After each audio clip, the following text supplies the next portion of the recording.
She didn't scream. She didn't cry. She simply reached up, slid the gold ring from her finger, and set it on the breakfast table, like it meant nothing, because after 3 years, she had finally accepted that to him, she meant nothing.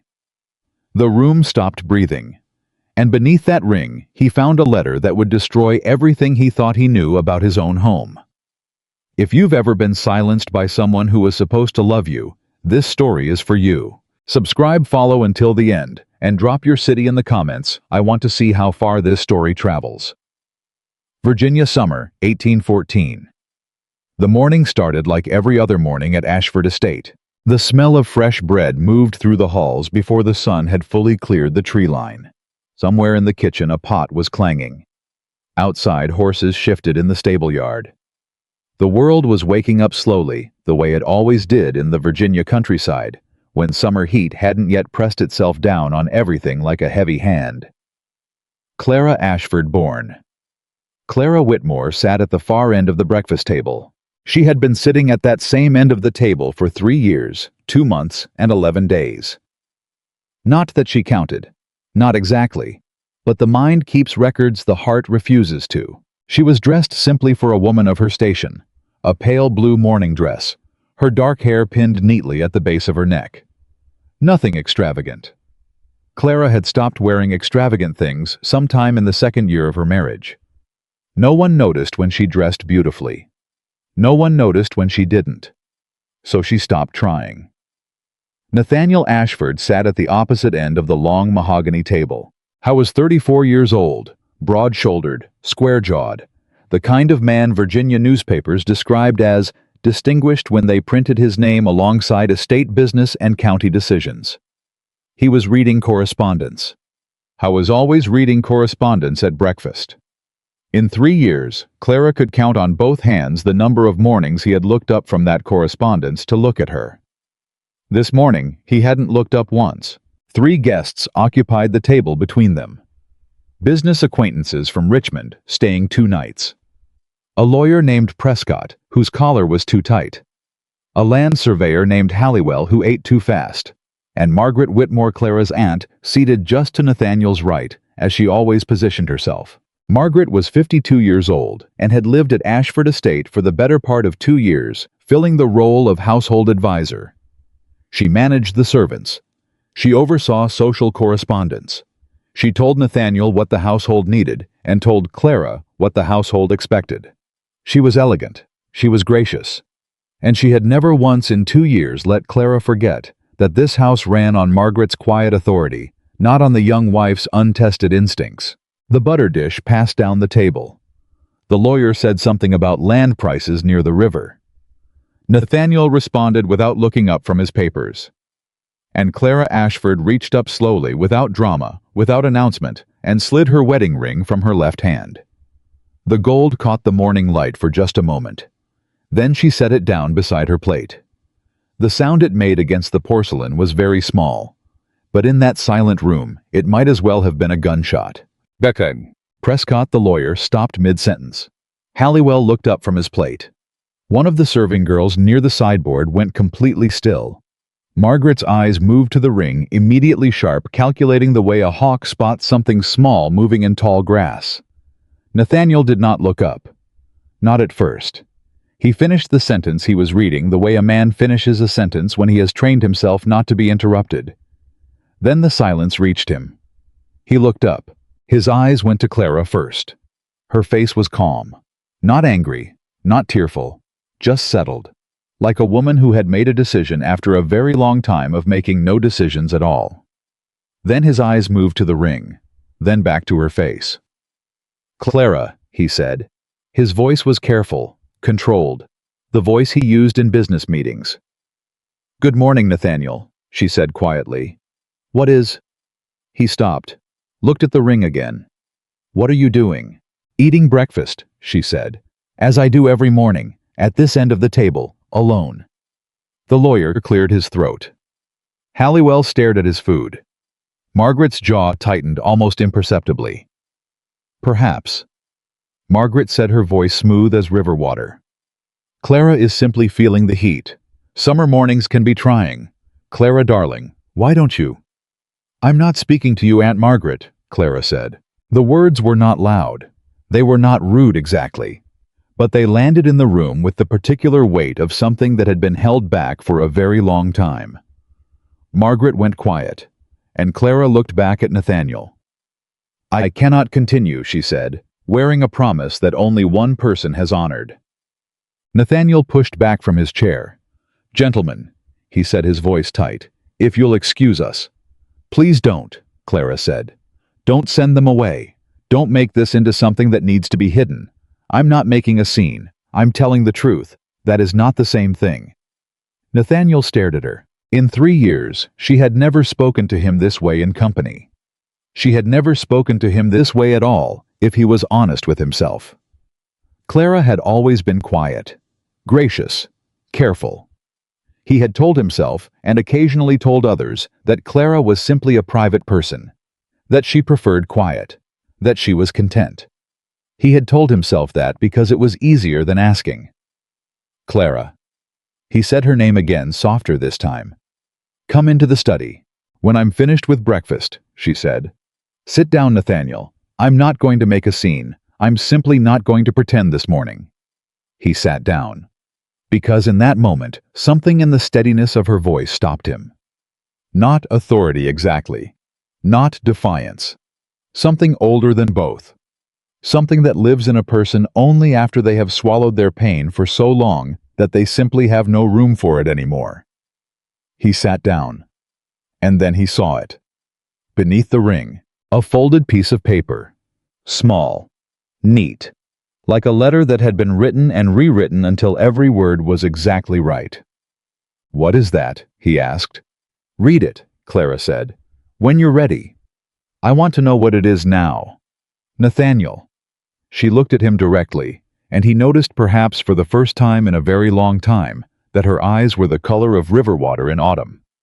Dark and still, and full of something moving underneath. "You have not read a single thing I've put in front of you in 3 years. Please do not rush to read this one simply because it frightens you." He reached across the table. Margaret's hand moved just slightly toward the paper. An instinct she didn't fully control. Clara noticed it, and she was certain in that moment that she had been right about everything.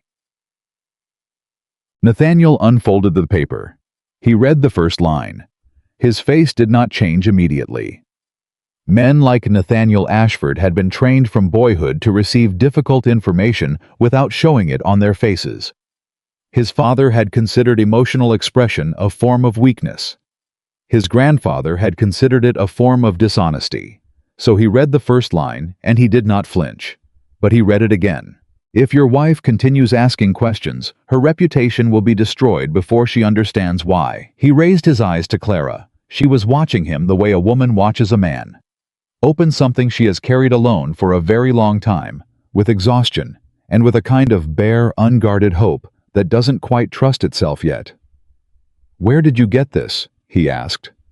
"It was left on my writing desk," she said. 3 months ago." 3 months. "I was afraid," she said simply. "I am a woman in this county, Nathaniel. My word against someone else's. My fear against someone else's influence. I had to be certain before I showed you. I needed more than one piece of paper." "And now you have more." "Yes." "Then why—" He stopped. He looked at the ring still sitting beside her plate. He looked at the guests who were pretending with great concentration to be fascinated by their breakfast. He looked at Margaret, who had gone very, very still. "Why now? Why like this?" Clara set down her fork. "Because," she said quietly, "this morning I woke up and realized that if I waited until I was completely certain, I would be waiting the rest of my life. And I am 26 years old, Nathaniel. I am not willing to spend the rest of it waiting." He sent the guests from the room after that. He did not ask Clara again. He simply looked at Prescott and Halliwell and said in a voice that left no room for question, "Gentlemen, please." They left with commendable speed. Margaret did not move. "You as well, Aunt Margaret," Nathaniel said. Margaret folded her hands on the table. "I think given Clara's state, it would be better if someone—" "I said please," Nathaniel repeated. "I will not say it again." Something passed across Margaret's face, a calculation. She stood smoothing her dress and walked to the door with the calm dignity of a woman who is accustomed to retreating only to better positions. "I will be in the parlor," she said, "if either of you need." The door closed before she finished the sentence. Alone in the breakfast room. Nathaniel and Clara looked at each other across the length of the mahogany table, the long, quiet, polished distance that had been growing between them for 3 years. "Tell me everything," he said. So she did. She told him it had started small, the way these things always do. A letter she had written to her cousin in Charlottesville never answered. She had assumed her cousin was busy. Then a second letter. Then a third. She had told herself the post was unreliable. She told him about the household accounts. She had taken over managing the household books in the first year of their marriage quietly, without announcement, because she was good at figures, and because the previous system had several consistent errors that no one seemed to notice or care about. But 6 months into their marriage, Margaret had taken the accounts from her. "She told me," Clara said, "that you preferred she handled them, that you found it uncomfortable to have your wife involved in financial matters, that it embarrassed you." Nathaniel's expression shifted. "I never said that. I know that now." "I never, Clara, I never said anything of the kind." "I know." Her voice stayed level. "I believed her because I had no reason not to. You were always busy. When I tried to speak to you about the household, you were always in meetings. When I wrote to you on the 2 occasions you traveled to Richmond for more than a week, you didn't respond. I told myself you were occupied." "I never received any letters from you," he said slowly. "Not once." "I know that now, too." The silence between them was very different from the silence of an hour ago. This silence had weight and shape. This silence was the sound of a man beginning to understand the dimensions of something he had not known existed. "Who?" He stopped, picked up the note again, read it once more, set it down. "How much do you have?" Clara reached into the small pocket sewn into the side seam of her dress, the kind of pocket that existed on women's clothing, precisely because women in 1814 had learned to keep things close to themselves, and withdrew a folded document. She set it on the table, then another, then a third. Nathaniel stared at them. "I've been collecting them," she said, "for 8 months." The first document was a letter written in Clara's handwriting, signed with Clara's signature, approving the sale of 12 acres of the southern pasture land at a price well below the land's actual value. The buyer's name was one Clara didn't recognize. She had never approved the sale. She had never been told about it. She had certainly never signed the document. The second document was a household account ledger page, the original in Clara's hand from the first year of their marriage. Beside it, in Margaret's careful script, was a copied version with 3 figures altered. "Small enough not to be suspicious," Clara explained. "Large enough to matter over time." The third document was a letter. Not forged, not stolen. A letter written by Margaret herself to a woman in Richmond society named Mrs. Alden Bassett, one of the most active voices in Virginia social circles. Clara had found it tucked into the back of the household correspondence book, unsent, apparently forgotten. Nathaniel read it. His jaw tightened. The letter described Clara as fragile, prone to imaginings, unsuitable for the demands of managing a household of Ashford's standing. It suggested gently but clearly that Nathaniel had confided as much to Margaret, that he was concerned about his young wife's stability, that Margaret herself was carrying the burden of the household management out of care and loyalty. "She was building a case," Clara said. "If I ever spoke out, if I ever tried to tell you any of this, there would already be 10 women in Richmond County society ready to say they had heard about my instability months ago." Nathaniel set the letter down. He was quiet for a long moment. Then he said, "Why didn't you come to me directly, before all of this? Why didn't you simply walk into my study and tell me?" Clara looked at him.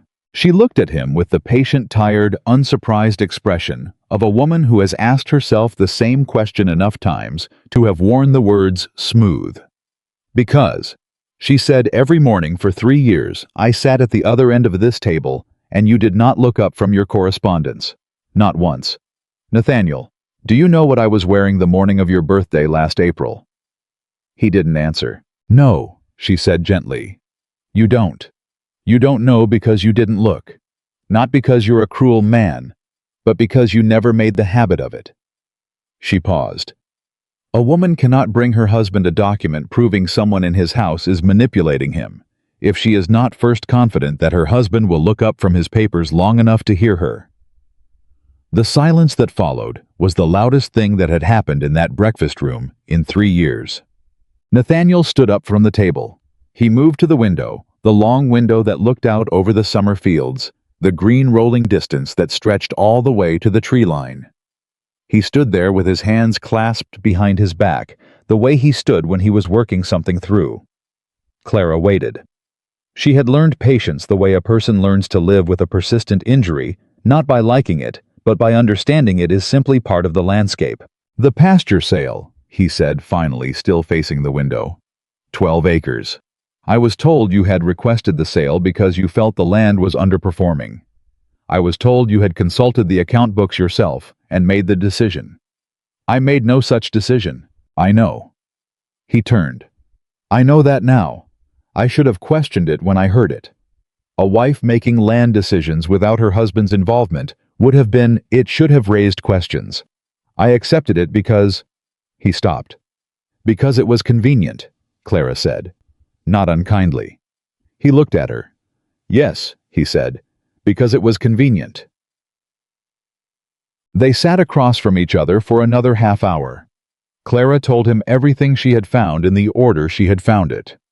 She told him about the servant girl Maisie, 14 years old, who had been employed to carry correspondence to the post, who had confessed to Clara 6 months ago, weeping that she had been instructed by Miss Whitmore to deliver certain letters not to the post road, but to Miss Whitmore's own room. She told him about the estate manager, a man named Croft, who had produced the forged signature on the land document, and who had been, Clara believed, operating under instruction. She told him about the Richmond Society letters, how Margaret had been systematically building Clara's reputation as unstable, nervous, unsuited to her position. How Margaret had done it carefully over time in private conversations and gentle asides, so that by the time Clara might speak out, the ground would already be prepared against her. Nathaniel listened to all of it. He did not interrupt. He did not argue. He did not immediately insist she must be mistaken. This surprised her. She had, in her private rehearsals of this conversation, prepared herself for disbelief. She had prepared answers for the objections she expected. She had not prepared for the particular quality of stillness he was showing. Now the stillness of a man who is listening and understanding and feeling what understanding costs him. When she finished, he was quiet for a moment. Then he said, "You've been carrying this alone?" "Yes." "For 8 months?" "Yes." "And before that for years?" "Yes." Her voice stayed steady. "Nathaniel, I am not telling you this to punish you. I am not telling you this to shame you. I am telling you because I am your wife, and somewhere in this house, someone has been working very deliberately to make certain I could never be your wife in anything more than name." He looked at the ring on the table. "Will you put it back on?" he asked. "No," she said. "Not yet." She met his eyes. "I love you enough to still be sitting at this table. I love you enough to have gathered evidence rather than simply leaving. But I have been invisible in this marriage for 3 years, and I will not put that ring back on until I am certain that you see me now." I went to his study after that. Clara heard him call for Croft before she had even left the breakfast room. She heard the tone of his voice through the closed door, low, controlled the way cold water is controlled, running with great force beneath a quiet surface. She did not feel triumphant. She had expected to feel something clear and bright like sunlight after weeks of gray sky. Instead, she felt the way she imagined a soldier might feel after a battle that had gone as well as battles ever go, not victorious so much as simply still standing. She walked to the window at the end of the hallway, the long window on the second-floor landing that looked over the same summer fields Nathaniel had looked at from below. The fields were green and still and very beautiful. She had loved those fields from the first time she had come to Ashford Estate before they were married, when Nathaniel had walked her through them in the early evening, and she had thought, yes, this is where I want to build something. She had wanted to build something. She pressed her bare left hand against the glass. The gold ring was still on the breakfast table. She had left it there deliberately. Not as a symbol of ending, as a question. It was Margaret who came to her. Clara had known she would. Margaret had not lived 52 years managing people's perceptions without knowing when a situation needed to be contained. She found Clara in the upstairs hallway, still at the window, still looking at the fields. Clara. Margaret's voice was gentle, concerned. The voice she used for gentleness and concern the way other people use tools efficiently and for specific purposes. I think you should sit down. This kind of upset emotional agitation in this heat. Don't, Clara said. She did not turn from the window. I am not emotionally agitated, Aunt Margaret. I am clear-headed. I have perhaps never been more clear-headed in my life. Whatever you imagine happened. I don't imagine, Clara said. She turned now. I document. I record. I notice. I have noticed things in this house for 2 years that you believed I was too well-bred to speak about. She looked at her aunt steadily. You made a mistake. You assumed that because I was quiet I was not paying attention. Margaret looked at her. Something shifted very briefly in her expression. Not guilt exactly. Something more complicated than guilt, the look of a person who has made a calculation and is now reassessing its variables. Everything I did, Margaret said carefully, was done to protect this household. To protect you, whether you understand that or not. You are young. You don't understand how this county works. You don't understand what people say about women who involve themselves too deeply in business matters. I was shielding you. You were replacing me, Clara said. There is a difference.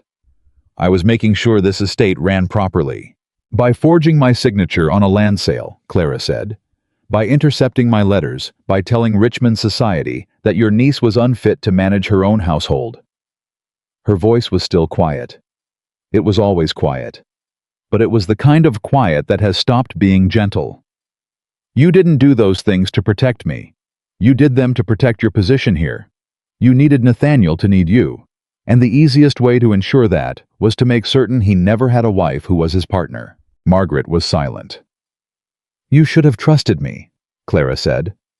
You might have found I was more useful as an ally than as a problem to be managed.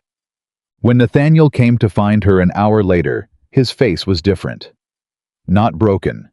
Nathaniel Ashford was not the kind of man whose face broke easily, but altered in the way that faces alter when the ground shifts beneath them and they are honest enough to feel it. Croft has confirmed the land sale, he said. He came to stand beside her at the window, not across the room, beside her. He produced the document, the signature. He stopped. It is your handwriting technically. Whoever copied it was skilled. But it is not yours. I know your handwriting. I should have... He stopped again. You should have. She agreed, gently. Clara. He turned to look at her. Up close in the summer light, she could see that he was tired in a way that had nothing to do with the morning. I have questions that I need to answer for myself. About how long this has been happening. About the money. About the land. But before any of that... He paused. Before any of that, I need to ask you something. Ask it. Was there ever a moment, he said, when you were going to simply leave? Not as a statement. Just leave. Pack your things and go back to your family and not tell me why. She thought about it honestly. The way she did most things. Honestly, and without the softening she had once believed politeness required. Yes, she said.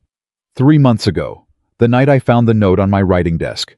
I sat on the edge of the bed for a long time. I thought about how simple it would be. Go home to my mother. Let the county think what it wanted to think. Let Margaret have the household she'd been building. She paused. And then I thought that is what she is counting on.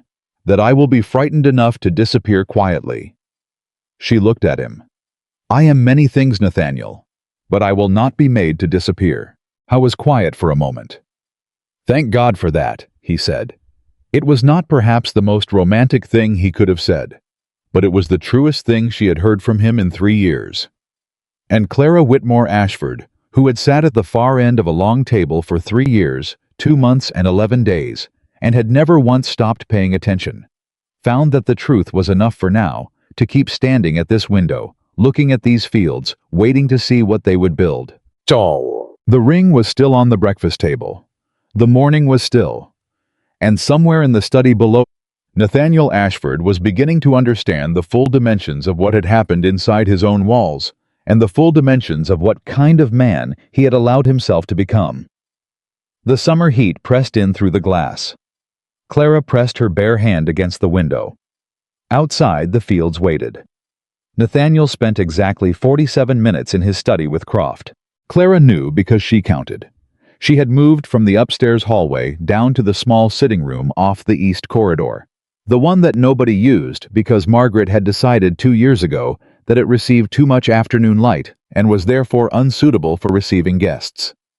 Clara had always liked it for exactly that reason.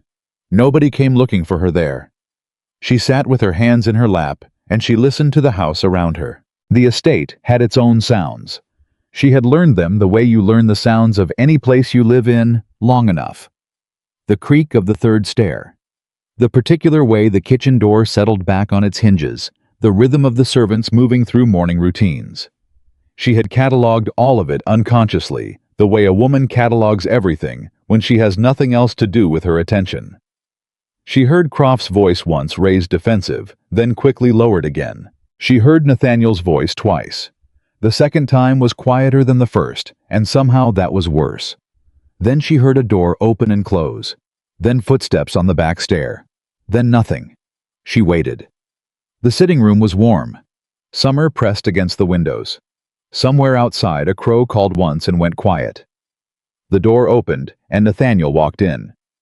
He looked like a man who had just walked a very long distance and found something he hadn't expected at the end of it. "Croft is gone," he said. "Gone," she repeated. "I've dismissed him." He confirmed everything: the land sale, the signature, the letters. He moved to the chair across from her and sat down. Not the chair he would have chosen in a room he was comfortable in, the nearest one. He said he was following instructions, that he claimed he believed that the instructions came from me, through Margaret. Clara absorbed this. Did he believe it? She asked. Or did he find it convenient to believe it? Nathaniel looked at her steadily. I asked him exactly that. And? He didn't answer, which is its own answer. She nodded. The land sale, Nathaniel said, involved $900 below assessed value. The buyer was a man named Fletcher. I don't know him. He paused. Margaret does. He's a distant connection of her late husband's family. The room went very still. She sold your land, Clara said carefully, to someone in her own network. Yes. At a discount. Yes. And signed it with my name. Yes. Neither of them spoke for a moment. The weight of it sat between them, not loud, not dramatic, just the particular heaviness of a thing you suspected but hadn't wanted to confirm. Nathaniel, Clara said. That is not a woman managing a household. That is a woman treating this estate as though it were her own. I know that. What are you going to do? He was quiet for a beat too long. I don't know yet, he said. I need to think clearly, and I'm finding it. He stopped, pressed his hand flat against his knee. I'm finding it difficult to think clearly at the moment. Then let me help you, Clara said. He looked at her. I have been thinking clearly, she said, for 8 months, alone. Let me help you now. Something moved across his face, not quite shame, but adjacent to it. The particular expression of a man who is realizing in real time what he has been wasting. All right, he said. Yes, tell me what you know. So she told him the rest of it. She told him about the pattern she had noticed in the household accounts. Not just the one altered ledger page she had shown him at breakfast, but the consistent small discrepancies that appeared at irregular intervals across 2 years of records. Never enough to demand explanation. Always just enough to matter. She had been keeping a separate ledger of her own in a small journal she kept inside her Bible, because it was the one book in the house that Margaret never touched. She told him about Mrs. Alden Bassett. Not just the letter, but the 3 social calls Margaret had made to that woman in Richmond over the past year, always under the stated purpose of charitable organization. Business, always timed to coincide with moments when Clara had attempted something visible. The first call had come the week after Clara had offered to organize the county relief collection, and Nathaniel had agreed. 3 days after Margaret's visit to Mrs. Bassett, 2 of the organizing committee's most prominent women had quietly withdrawn, citing concerns about leadership. She told him about Maisie. Maisie, who had confessed 6 months ago and had been terrified ever since. Maisie, who was 14 years old and had been told by Margaret that delivering letters to the wrong destination was simply a more efficient routing system, and that the mistress of the house was too delicate to be troubled with managing her own correspondence, and that a good servant's first loyalty was to the smooth running of the household. Maisie, who had cried for 20 minutes and kept saying she hadn't known. She really hadn't known, and Clara had believed her because she had seen the particular shame of someone deceived rather than someone complicit. Nathaniel listened to all of it. He listened the way she had always wanted him to listen, not waiting for the pause where he could insert his own interpretation, but actually receiving it. Actually letting it land. When she finished, he said, "You should have been managing those accounts from the beginning." "Yes," she said. "I should have. I should have insisted on it. Yes. Why didn't I?" He stopped himself.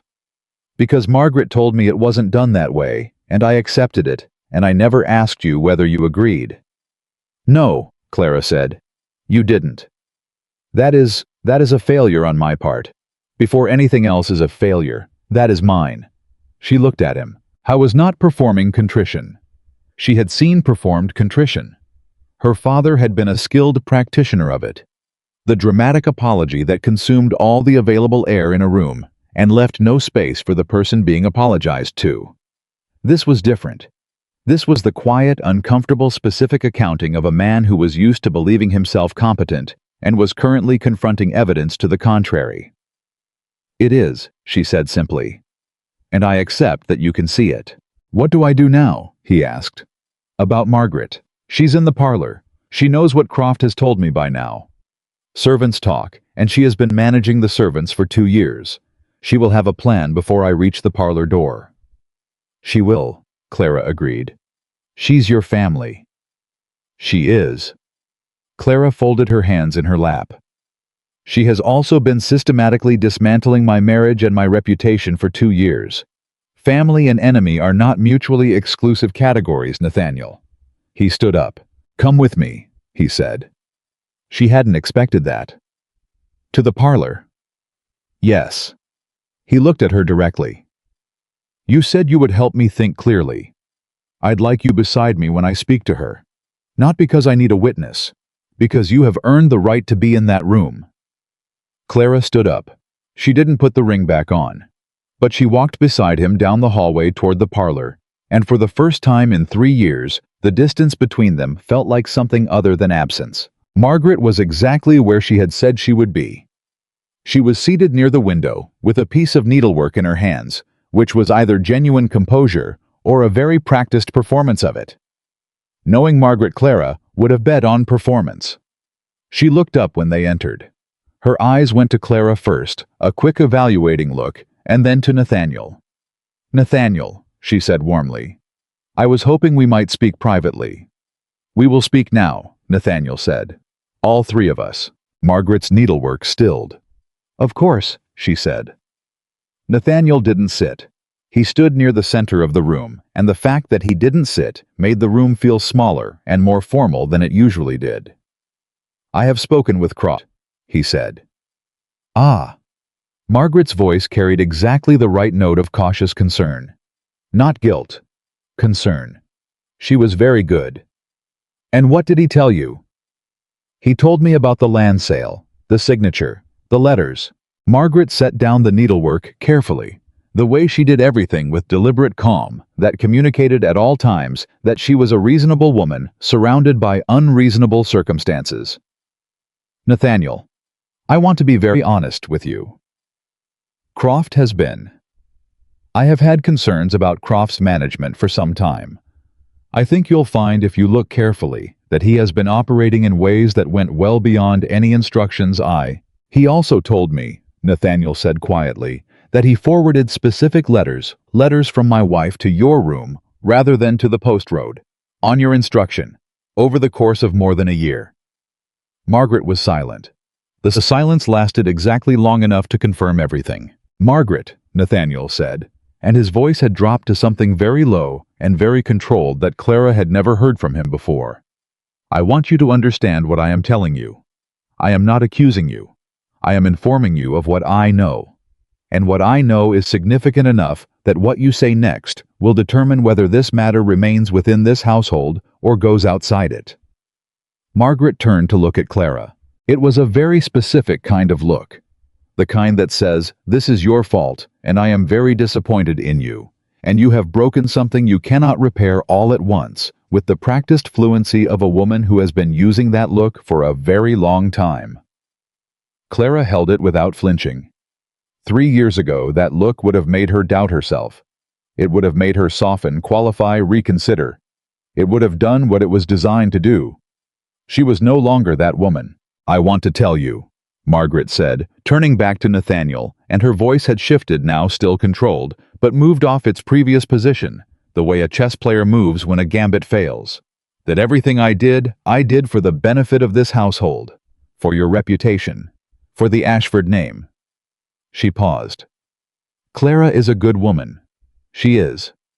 But she was young and inexperienced, and the social pressures of running an estate of this standing. She understands account books better than my estate manager," Nathaniel said. "Apparently, she has understood them better for years." "Nathaniel. She wrote to me," he said, "while I was in Richmond, twice. I never received either letter." He let that sit. "Did you read them?" Margaret's hands were still in her lap, very still. "I opened them," she said, "to review the content, to ensure." "You opened my wife's letters." His voice hadn't risen. That was somehow the most unnerving thing about it, the absolute steadiness. "Written to me. And you decided I should not receive them." "I was protecting." "What," he said, "were you protecting?" "Your peace of mind." The answer came quickly. Too quickly.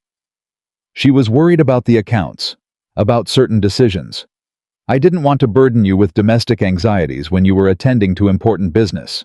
"My wife," Nathaniel said, "is my domestic business. My wife's concerns are mine. My wife's letters are mine." He paused. "And this estate's finances are mine, none of which falls under your authority to manage, read, or redirect." Margaret looked at him. For the first time, Clara saw something genuine cross her aunt's face. Not guilt, she still didn't think it was guilt exactly. Something more honest than guilt. Something like the expression of a person who has genuinely believed they were right and is genuinely struggling with the possibility that they were not. "I have lived in this house," Margaret said, "for 2 years. I have managed it, at my invitation," Nathaniel said, "as a courtesy to my wife's family, not as a co-owner, not as an authority, as a guest." The word guest landed in the room like a stone into water. "I see," Margaret said quietly. "I hope that you do," Nathaniel said. "Because what I need you to do now is tell me honestly, completely everything that has been redirected, altered, or managed without my explicit knowledge. Every decision, every document, every letter. I want a complete accounting. And if I do, then we determine what can be remedied without involving the county magistrate, which, given that I am the county magistrate, is a consideration you should weight carefully." Margaret straightened in her chair. Clara watched her aunt make the calculation, watched her weigh the exposure against the options, watched her arrive in real time at the answer that a woman who had survived 52 years of navigating power from the margins always arrived at the answer that preserved the most options. "I'll tell you everything," Margaret said. What followed was the longest hour Clara had ever sat through. Margaret was thorough. Clara gave her that. When she decided to account for something, she accounted for it. Precisely dates, amounts, names, methods. The letters, 7 of them in total, intercepted and held. The land sale and the specific understanding with Fletcher, who had agreed to pay Margaret a private consideration for the discounted purchase. the accounts, and the 4 separate occasions over 2 years when figures had been adjusted. The Richmond visits and what had been said to Mrs. Bassett and to 2 other women about Clara's fitness. And then the thing that Clara had not known. The engagement. Margaret said it almost as an aside, a thing she had apparently managed so long ago that she had partly forgotten to be cautious about it, that before Nathaniel had met Clara, there had been another candidate. A young woman from a Petersburg family with significantly more social standing and significantly fewer opinions. Margaret had facilitated the introduction. She had expected the match to proceed. When Nathaniel had instead pursued, Clara had met her at a Richmond dinner, had written to her father within 3 weeks, had conducted the entire courtship with a speed that was unusual for him. Margaret had been, as she put it, surprised. "You didn't approve," Clara said. It was the first time she had spoken since they entered the parlor. Margaret looked at her. "I thought he was being impulsive," she said. "You were very young, very spirited." "You mean I had opinions?" "I mean," Margaret said carefully, "that I had concerns about whether you were suited to the particular demands of this position. And I allowed those concerns to influence decisions I should not have made unilaterally." She paused. "That is as honest as I know how to be." "Forging my signature on a legal land document," Clara said, "is not a concern allowed to influence a decision. It is a crime." The words sat in the room. Margaret did not argue with it. "Yes," she said after a moment. "It is." Nathaniel looked at Clara. She looked back at him. The question was clear, even unasked.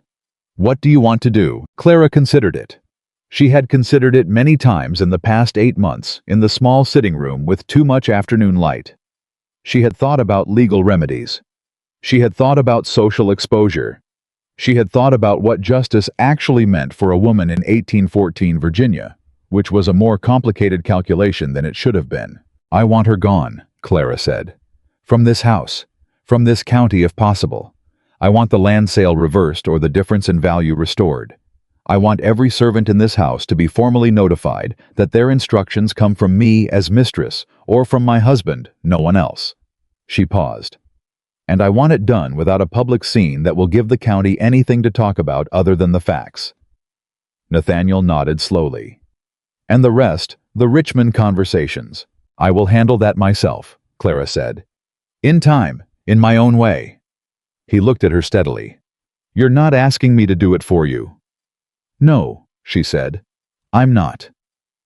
Something shifted in his expression, something that had been closed for a long time. She thought opening very slightly, the way a window opens in a house that has been shut up through a long winter. "All right," he said. Margaret left Ashford Estate before supper. She left with 2 trunks and the household maid, who had been specifically her personal attendant, and she walked to the waiting carriage with the particular dignity of a woman who refuses to allow the manner of her departure to constitute a defeat. Clara watched from the upstairs window. She didn't feel triumphant. She had stopped expecting to feel triumphant sometime around the 6th month of waiting. What she felt was something quieter, more accurate. The specific relief of a weight being lifted from a place you had stopped noticing was bearing it. When the carriage disappeared down the estate road, she turned away from the window. Nathaniel was in the doorway. "It's done," he said. "Yes." He stayed in the doorway. She stayed near the window. The late afternoon light fell between them long and golden, the particular light of a Virginia summer day reaching its end. "I want to ask you something," he said. "Ask it." "At breakfast this morning the ring." He stopped, started again. "You said you couldn't continue wearing a promise that only one person had honored." He paused. "Was that fair? Do you believe I dishonored my promise to you?" She thought about it. "I believe," she said, "that you honored the letter of your promise. You provided. You protected. You were faithful." She met his eyes. "But a promise of marriage is not only a legal arrangement, Nathaniel. It is a promise to be present, to see the person you are with, to build something together." She paused. "You were faithful to a woman you weren't fully looking at. That is not the same thing." He was quiet for a long time. "No," he said. "It is not." "I know you didn't see it that way," she said. "I don't believe you were deliberately indifferent. I believe you were taught by every man you respected that providing was sufficient. That a wife who was housed and fed and protected had everything she needed. She let the words come clearly without sharpening them into weapons. But I needed to be known, not managed, not protected like a possession. Known, talked to, asked about. She paused. I am not difficult to know, Nathaniel. I simply needed someone to try. He crossed the room. He stopped 2 feet from her, close enough that this was no longer a conversation across a space, but he didn't close the last distance without invitation, which she noticed. I want to try, he said. I have wanted, I think, for longer than I was willing to admit, but it was easier to stay in the study, and Margaret made it easy, and I let her, and I... He stopped. I don't have an excuse that satisfies me. I simply want you to know that I see it. I see it clearly now, even if I'm late. You are late, she said. Yes. But you're here. Yes. She looked at him. The man she had married, she thought, was still in there. The man who had crossed a crowded Richmond dinner to speak to her, who had written to her father with unusual decisiveness, who had walked her through the summer fields of this estate and made her believe in partnership. He had gotten lost somewhere in the machinery of managing a large property and a demanding reputation, and the small, comfortable assumptions that grow up around a man who is never asked to question them. But he was here now. Then we start again, she said. Not from the beginning. We don't have that luxury. We start from here. What does that look like? He asked. Tomorrow morning, she said. You will hand me the estate account books, all of them, and we will sit at the same end of the table, not opposite ends, and we will go through them together. And you will ask me what I think, and I will tell you. And then we will make decisions, both of us, the way people who are actually running something together are supposed to. All right, he said. And when I speak, she said, you will look up from your correspondence. Clara, I know it seems like a small thing. It doesn't, he said quietly. It doesn't seem small at all. Not anymore. She held his gaze. 3 years ago, she had looked at him at a crowded Richmond dinner and thought, this is a man worth knowing. She had been right. She had simply underestimated how long it would take for the knowing to go both ways. Good, she said. She walked past him toward the door. At the threshold, she paused. The accounts, she said without turning around, also show an irregularity in the timber contracts from last winter. It's not related to Margaret's activities. I believe it's a clerical error, but it should be reviewed. She heard him exhale a short, surprised sound that was almost a laugh. You've been auditing my timber contracts, he said. I've been sitting at the other end of that table for 3 years, she said. What else was I supposed to do with my time? She walked down the hallway. The ring was still on the breakfast table. She passed the dining room on her way to the kitchen, where she intended to speak with the cook about resuming the household menus that Margaret had overridden 2 months ago with her own preferences. She glanced through the open doorway. The ring caught the last of the afternoon light still sitting where she had placed it that morning, a small gold circle on white porcelain. She did not pick it up, but she stood in the doorway for a moment and looked at it. A ring was a promise. She knew that. She had always known that.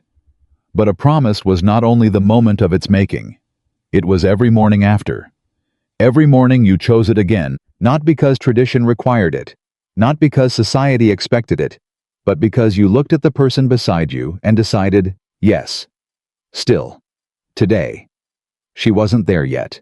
But for the first time in 3 years, 2 months and 11 days, she could see the road. She went to find the cook. Behind her in the dining room the ring waited, and the long Virginia summer moved toward evening, taking the heat with it, leaving the kind of cooled, cleared air that comes after a storm has passed through, and everything is still standing, and you can finally take a full breath and assess the damage and decide with open eyes and without illusion what is worth rebuilding and where to begin. 3 days passed before the county found out. Clara had known it would happen. She had factored it into every calculation she had made over 8 months of careful, quiet preparation. Margaret Whitmore did not leave a house the way ordinary people left houses. She left a general retreats from a lost position, deliberately, strategically seeding the ground behind her with enough confusion and rumor to complicate whatever came next. The first indication came from Maisie. The girl knocked on the door of the small sitting room, the one with too much afternoon light, which had become in the 3 days since Margaret's departure, something close to Clara's working office, and stood in the doorway with her hands clasped together in front of her apron, and her face arranged in the expression of someone delivering bad news they have been rehearsing all morning. "Ma'am," Maisie said, "Mrs. Halbrook is at the front door." Clara looked up from the account ledger spread across her lap. "What time is it?" "Just past 10, ma'am." "Did she send word ahead?" "No, ma'am. She came without calling." Clara closed the ledger. Eleanor Halbrook, arriving unannounced before 10:30 in the morning, was not a social call. Eleanor Halbrook was 61 years old, had buried 2 husbands, and outlasted 3 county scandals, and operated the Virginia social network of their particular corner of Richmond County with the precision and territorial conviction of a woman who considers community information her personal property. She was also, Clara knew, one of the 3 women Margaret had visited in Richmond over the past year. "Show her to the front parlor," Clara said. "Tell her I'll be down in 5 minutes. And Maisie, whatever she asks you while you're walking her to the parlor, you answer with yes, ma'am, no, ma'am, and I couldn't say ma'am. Nothing else." Maisie's eyes went wide. "Yes, ma'am." Clara set the ledger on the side table, straightened her dress, and looked briefly at her left hand. Still bare. Still deliberate. She went downstairs. Eleanor Halbrook was standing near the fireplace when Clara entered, not seated, which was itself a statement. Standing women in parlors were women who had not yet decided to stay. "Mrs. Halbrook," Clara said warmly. "What a pleasant surprise. May I offer you something?" "I won't be long," Eleanor said.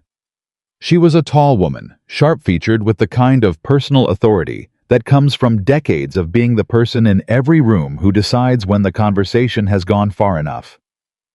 "I'll come directly to the matter, Clara. You know I have never been a woman for indirection." "I do know that," Clara said. "Please." "I received a letter yesterday," Eleanor said, "from Margaret Whitmore." Clara kept her expression open and interested. She had also spent years learning to manage her face, though for very different reasons than Margaret had. "She wrote to several of us," Eleanor continued. "Women she considered informed. About the Ashford household." She paused, and the pause was loaded with something Clara couldn't quite read yet. "She wrote that you had been behaving erratically. That Nathaniel was concerned. That the situation had reached a point where she felt she had no choice but to remove herself for her own well-being." "I see," Clara said. "She implied," Eleanor said, watching her carefully, "that you had made accusations, serious ones, and that Nathaniel did not know how to manage you." The phrase "manage you" sat in the room like a bad smell. "Mrs. Halbrook," Clara said, "may I ask you something directly?" "You may." "Did you believe her?" Eleanor's expression shifted. Something in it recalibrated the way a woman's expression recalibrates when she is asked a question she wasn't expecting and finds she respects being asked. "I believed her enough to come here before I spoke to anyone else," Eleanor said. "That is as honest as I can be." Clara looked at her for a moment. Then she said, "Sit down, please. There are some things I would like to show you." Eleanor sat, and Clara went upstairs and retrieved the journal from inside her Bible. She did not show Eleanor everything. She showed her enough. The altered ledger pages. The letter Margaret had written to Mrs. Bassett, which Eleanor read slowly twice, with the focused attention of a woman who has learned to read between lines as a survival skill. The note from Clara's writing desk, the one that had been left as a warning 3 months ago.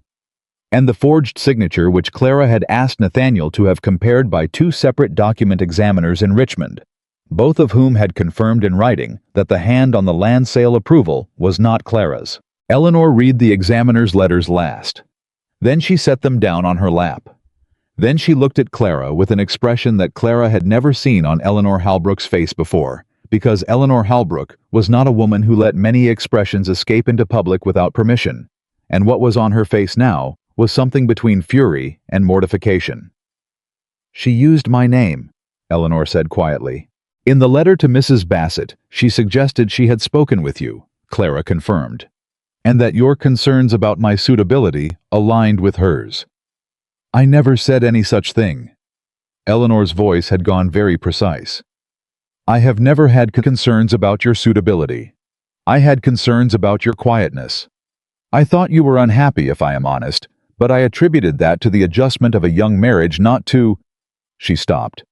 Not to this. I know, Clara said. I don't believe you were complicit. I believe you were positioned. Positioned, Eleanor repeated.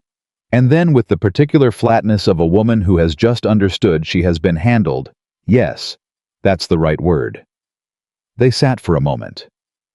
What do you need from me? Eleanor asked. It was, Clara thought, the right question. Stated simply, without theater. What do you need? Not what do you want me to do, which would have implied that Eleanor was making the decision. What do you need? Which acknowledged that Clara was the one withstanding in this situation. The letter she sent reached you yesterday, Clara said. Which means it likely reached 2 or 3 others at the same time. And those women will be talking to each other today. The story Margaret has told will be moving through this county by this evening. Yes, Eleanor said. That's accurate. I need the true account to move faster, Clara said. Not louder, faster. She paused. I am not asking you to defame my aunt. I am asking you to share with the women you trust what you have seen today. The documents, the examiner's letters, the facts. Eleanor studied her. You're not asking me to take your side, Eleanor said slowly. No, Clara said. I'm asking you to take the side of what is documented and verifiable. Those are not the same thing as my side. Those are better than my side. Eleanor Halbrook picked up her gloves from the side table. I will need copies of the examiner letters, she said. And the account pages. I anticipated that, Clara said. They're in the envelope on the table beside you. Eleanor looked at the envelope. She looked at Clara. And then she did something that Clara had never seen her do in the 2 years of cautious social acquaintance they had maintained. She smiled. Not the social smile, the one she deployed like a diplomatic tool. A real one, brief and direct. Your aunt underestimated you considerably, Eleanor said. Most people did, Clara said. I'd prefer it if they stopped. Eleanor left 20 minutes later, the envelope under her arm, with the purposeful step of a woman who had somewhere important to be. Clara watched the carriage go from the front window. Then she turned and found Nathaniel standing in the hallway behind her. You heard, she said. It wasn't a question. Some of it, he said. The examiner letters, you had those prepared already? Yes. Before this morning. Before Margaret left, she said. I had copies made of everything I thought she might try to use or contradict. The originals are locked in the estate strongbox. The copies I gave Mrs. Halbrook are certified duplicates. He stared at her. Clara, he said. When did you sleep? I slept enough. You have been planning this. I have been preparing, she said. There is a difference. Planning implies aggression. Preparation implies survival. She met his eyes. I have been surviving, Nathaniel, for quite a long time. I'm simply getting better at it. He had no answer for that. She went back upstairs to the account ledgers. By mid-afternoon, she had found the timber contract discrepancy she had mentioned 3 days ago, and 2 others she hadn't mentioned because she had wanted to verify them before presenting them. She brought all 3 to Nathaniel's study at 4 o'clock, laid them on his desk, and walked him through the figures. He asked 3 questions. She answered all of them. He made 2 corrections to her interpretation, and she accepted both of them because they were right. He deferred to her conclusion on the 3rd because she was right. They worked until the evening light failed. For the first time since Clara sat in the study, not across from Nathaniel in the formal receiving chairs, at the desk, beside him, with documents spread between them and an inkwell they kept passing back and forth, and a running argument about the most efficient way to restructure the Southern Field Management contracts that became gradually less like a formal discussion and more like the kind of conversation 2 people have when they have started to relax around each other. It was the closest thing to partnership they had ever achieved. It was also the night the second letter arrived. A rider came after dark, when the house had settled into its evening quiet. Nathaniel answered the door himself. He had sent the remaining stable hand to bed early, an unusual decision that Clara later understood had been a form of privacy, an attempt to contain whatever the evening was going to require. He came to the study doorway with an envelope in his hand and a look on his face that she had not seen before. "It's from Fletcher," he said. "Fletcher, the buyer of the southern pasture, Margaret's connection." "What does he want?" Clara asked. Nathaniel broke the seal and read it. She watched his face. She had gotten very good at reading his face over the past 3 days. Or perhaps he had simply started letting her. "He's heard about Margaret's departure," Nathaniel said. "He says he wants to renegotiate the land agreement." He looked up. "He says he purchased the land in good faith, based on representations made by an authorized household agent, and that if those representations are now in question, he is prepared to discuss revised terms rather than face a legal challenge." "He's frightened," Clara said. "He should be." "He's also," she said, "offering you an opening." Nathaniel looked at her. "If he pursues renegotiation rather than defending the original sale," she said, "he is implicitly acknowledging that the original sale was not properly authorized, which means you recover the land or its value without the need for a formal legal proceeding that would require you to explain publicly how a forged signature passed through your estate management unchallenged for a year." She paused. "The quiet resolution protects the Ashford name. The legal proceeding protects a principle. You have to decide which you need more right now." Nathaniel read the letter again. "What would you recommend?" he asked. The question surprised her still. She suspected it would continue to surprise her for some time, because it was new enough that she hadn't built up the defenses against hope that she'd built against disappointment. "I would recommend the quiet resolution," she said. "For now. The principle will keep. The land is more useful than the satisfaction." "All right," he said. He set the letter on the desk. "I'll write to him in the morning." "I'll draft the letter," she said. "You can review it." He looked at her for a moment. "You'll draft it." "I know exactly what we need him to acknowledge and what we need to leave unspoken," she said. "And I write contracts more clearly than you do. You use 3 sentences where one would work." Something crossed his face. Surprise, and then something that was working its way cautiously toward amusement. "My wife is criticizing my correspondence," he said. "Your wife is offering to improve your correspondence," she said. "There is a difference." He sat back in his chair. "Clara," he said, and his voice had shifted into something more careful. "I want to say something, and I want you to let me finish before you respond." "All right. I have been thinking," he said, "about what you told me that first morning, about sitting at the end of the table, about writing to me in Richmond, about—" He stopped. "About not being known." He looked at her directly. "I've been going back through 3 years in my mind, looking for every moment where I could have chosen differently, and I keep finding them. They're everywhere. Small choices I made to not ask, to not look up to, let someone else manage something that should have been mine to manage with you." He paused. "And I keep arriving at the same question." "What question?" she asked. "How much of who you are," he said, "have I never seen? How much have you been? The wrong word is hiding, but I can't find the right one. How much have you simply given up trying to show me because I consistently showed no interest in looking?" The question sat between them. It was such a precise question. Such an accurate, uncomfortable, specific question. "A great deal," she said honestly. "I thought so. I stopped volunteering opinions about the estate in the first year," she said, "because every time I did, Margaret would find a way to explain afterward why my opinion had been charming but impractical. And because you never contradicted her, I assumed you agreed." She paused. "I stopped talking about my family's history in the second year because you never asked about it, and I became convinced it bored you." She paused again. I stopped a great many things. You are right to call it a version of hiding. It felt like self-protection at the time. That is my failure," he said. "It is partly your failure," she said. "It is also the failure of a society that told you a quiet wife was a satisfied wife, and told me a good wife does not burden her husband with her inner life." She looked at him. "We were both following instructions that were badly written." He was quiet for a moment. Then we stopped following them, he said. It was simple. Too simple for the weight of what it was addressing, probably. But Clara had lived long enough in complicated silence to appreciate a simple, direct statement of intent. Yes, she said. We stop. The letter from Fletcher was handled by the end of the week. Clara drafted it. Nathaniel reviewed it with 3 minor changes, and it was sent with a writer to Richmond on Thursday morning.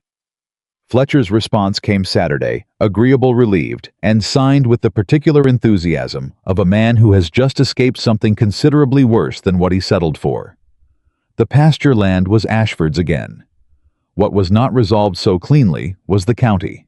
Eleanor Holbrook had moved with impressive speed.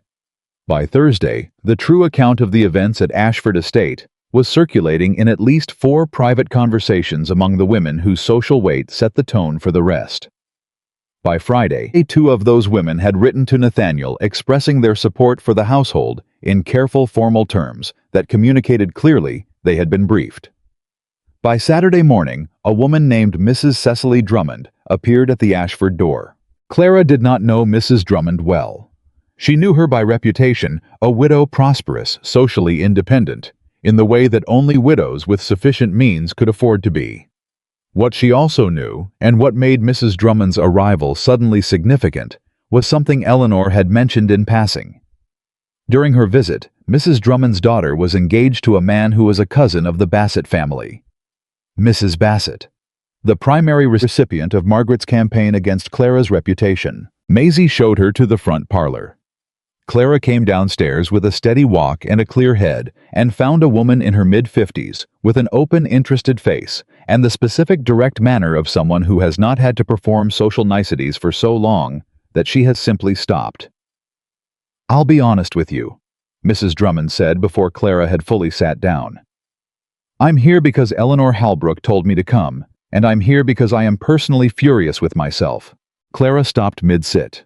"I beg your pardon. I attended a dinner at the Bassett house 6 months ago," Mrs. Drummond said, "and I heard a conversation at the table openly presented as common knowledge about you, about your instability, about Nathaniel's difficulties in managing the household because of your limitations." Her jaw was set. "And I said nothing. I didn't know you well enough to question it, and I knew Margaret slightly, and she was convincing, and She stopped. "I said nothing. And whatever small piece of that conversation I allowed to settle without challenge became part of what other people said next." Clara looked at her. "Mrs. Drummond," she said, "you came here to apologize to me." "I came here to tell you that I am prepared to say publicly that the conversation I heard was misinformation, and that I regret not questioning it when I had the opportunity." She paused. "Is that something that helps you?" That, Clara said, is something that helps me considerably. She called for tea. They sat for an hour. By the time Mrs. Drummond left, she had seen the examiner letters, the altered accounts, and the original warning note. And she had made 4 specific commitments about 4 specific conversations she intended to correct, named the people she would speak to, and outlined the order in which she would do it. Clara stood at the front window and watched her carriage go, and allowed herself briefly to feel something that was not quite triumph, but was adjacent to it. The particular satisfaction of a careful person. Watching a careful plan arrive at this moment, it stops being a plan and starts being real. "You've been building an army," Nathaniel said from behind her. She didn't turn. "I've been building a record of the truth. Other people are choosing to carry it." "It amounts to the same thing." "No," she said. "An army requires a general. What I've built requires the truth to be sufficiently clear that the people who carry it do so because they want to, not because I ask them to." She paused. "That's more durable." He came to stand beside her. Close. The way he had stood beside her at the second-floor window 3 days ago when Margaret's carriage had left. "Something happened this morning," he said, "while you were meeting with Mrs. Drummond." Something in his voice made her turn. "What?" she said. "I received a call," he said, "from Thomas Garrett." She knew the name. Thomas Garrett was one of the most senior justices of the Richmond County social and legal establishment, not a magistrate, but the kind of man whose opinion functioned as law in the informal courts where Virginia reputations were actually tried. What did he want? she asked. He came, Nathaniel said, on behalf of a group of men, businessmen, landowners men, I know who have heard about the events at Ashford Estate. He paused. Margaret wrote to at least 2 of them as well. Her version. In her version, you are not the wronged party. Clara felt something cold move through her. What am I in her version? She asked. In her version, Nathaniel said, and his voice was very controlled. You discovered her management of the estate finances, and recognizing that she had been more competent than you, decided to remove her by making false accusations. In her version, the forged documents were produced by you to support a story you invented. He paused. In her version, I am a man whose wife has been playing a long confidence game. The cold thing moved through Clara again, sharper this time. And Garrett, she asked, does he believe it? He said he came to hear my account before forming a judgment. Nathaniel's voice stayed steady. He was careful to be fair about it. He is a fair man by his own standards. He stopped. But he said something at the end of his visit that I need to tell you. Tell me. He said, Nathaniel said, that whatever I decide about the situation in my household, I should be aware that Margaret has written to the county gathering committee about their annual summer event next month, and that she has requested formally that the Ashford family be excluded from the guest list on the grounds of the household's current instability. The annual summer gathering, the largest social event in the county calendar, the event where business connections were made and social standing was confirmed, and the invisible architecture of who mattered and who did not, was maintained, reinforced, and occasionally rearranged. She's not finished, Clara said. No, Nathaniel said. She's not. She wanted to leave on her own terms, and she couldn't. So now she's trying to rewrite what leaving meant. Clara turned away from the window. Her mind was already moving, cataloging, assessing, planning. If we are excluded from that gathering, the story Margaret is telling acquires the appearance of validation. Our absence becomes evidence of something. Yes. And if we attend, then we appear before every significant family in this county, Nathaniel said, and whatever account they have heard is measured against what they actually see. Clara looked at him. You want to go, she said. I want to end this, he said. Not on her terms, ours. He paused. But I won't take you into that room without your full agreement. If you tell me you are not ready, if you tell me the risk is too great, we don't go. She thought about it. She thought about 3 years at the far end of a table, about letters that never arrived, about a woman of 52 who had believed that the best way to survive a world that didn't give women authority was to take it quietly, indirectly, at whatever cost to the people closest to her. She thought about what it meant to let that woman write the ending. I am always ready, Clara said. I have been ready for 8 months. I've simply been waiting for the right moment. Is this the right moment? She looked at him squarely. We will need to go together, she said, side by side. Not you ahead of me explaining, not me beside you silent. Together as people who are presenting a shared account. Yes, he said, that is exactly how I intend it. And you will not speak for me, she said. You will speak with me. Yes. And if someone says something to my face that requires a response, she said, I will give it, without waiting for your permission. Clara. His voice was quiet. You never needed my permission. You needed me to make clear that you had my support. That is not the same thing, and I understand the difference now. She looked at him for a long moment. Then she said, The gathering is in 18 days. Yes. Then I have 18 days to make certain that every documented fact is in the right hands before we walk into that room, she said. And that the story Margaret has been telling has been contradicted calmly and specifically enough times that a room full of intelligent people can recognize the pattern. What do you need? She was already thinking, already organizing. 8 months of careful solitary preparation, and now for the first time someone asking what she needed and meaning it. I need the Richmond Examiner's letters certified by a second authority, she said. A judge if possible, someone whose name is unimpeachable. I need access to Croft's written statement, which you have and I have not yet read. I need to write 4 letters tonight to women I know in the county whose voices carry weight. She paused. And I need you to write to Thomas Garrett tomorrow and invite him to Ashford Estate, not to defend ourselves, to show him the documents directly.